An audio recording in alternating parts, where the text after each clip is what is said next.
So in a couple seconds, I want to show you a video of Donald Trump Jr., absolutely bonkers video of him attacking teachers and attacking unions, and doing so clearly on some sort of substance. Whatever happened to follow the science?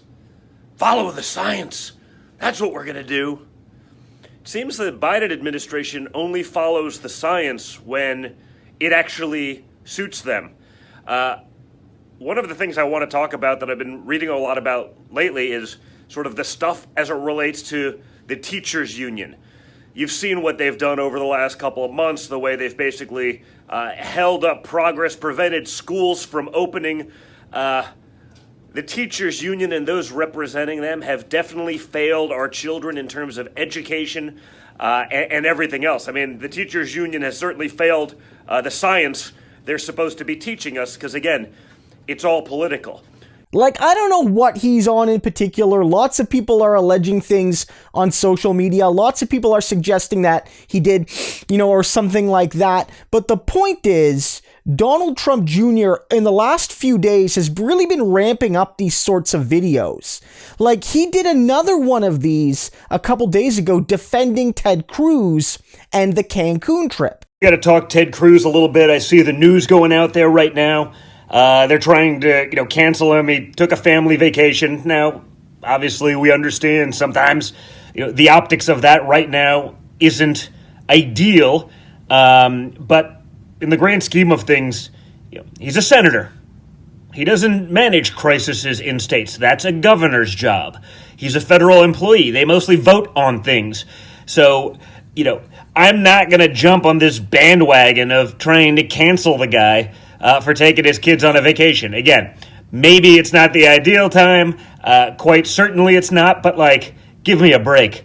That they're spending more time focusing on this than they are, governors just flagrantly disregarding their executive orders, shutting down states, etc., shows you how ridiculous things are. And so with both of these videos, he's 100% wrong, on a content perspective here. With the teachers, he's suggesting that teachers unions are being unreasonable, being irrational, not following the science in trying to slow down school reopenings, when the reality is, yes, in some places openings may be possible, but the CDC has also recommended that openings not happen in areas that have high risk of transmission, and that's 90% of the country. Some people have suggested in the last couple days that's dipped down between, say, 66 to 75% of the country. So basically, in most of the country, it's not safe to reopen. So teachers are right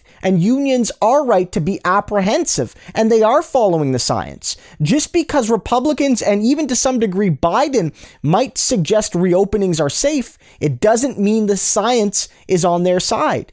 Teachers shouldn't have to go back until it's safe. And frankly, I don't think a teacher should have to go back until they've gotten a vaccine. That should be the baseline. If a teacher isn't vaccinated, they shouldn't be forced back into the classroom. And you could see Donald Trump trying to, buy into this right-wing attack on teachers and on unions and really build this political perspective. And he's doing that with Cruz as well, trying to show that, he supports Ted Cruz, who in the last few weeks especially, since the election, has been one of his dad's biggest defenders. So maybe he's trying to, repay the favor a little bit.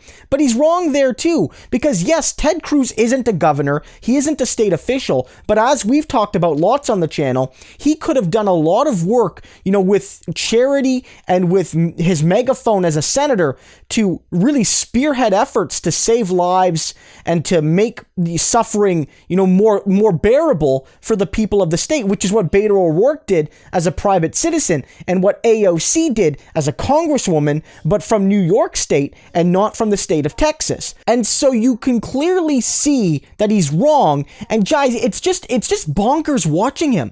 He's clearly up on something. He's high as a kite, guys. And we're just witnessing this. And he's trying to copy his dad's style, especially in the Cruz video. Look at the way he says some of his words. He's clearly trying to sound like his dad, Donald Trump Sr. You can clearly see it. And look, we're going to laugh at Ted Cruz here. You've probably laughed multiple times watching those clips. But do not hide, do not shy away from the political significance of this. Because as much as it might surprise you and horrify you, this guy could be the next president. Honestly, I don't want it. I don't necessarily think he's likely to win the next election, but I don't think it's impossible, and frankly, I wouldn't even be shocked. There are multiple recent GOP polls that have this guy roughly in third or fourth place. Some of the polls include his dad, and some of them don't. But in either case, Donald Trump Jr. polls in the mid, between 6, 7, 8%. That puts him in third, a distant third, mind you, but third place, fourth place. And that's much higher than his dad was polling before he really started to rise in the 2016 GOP primary.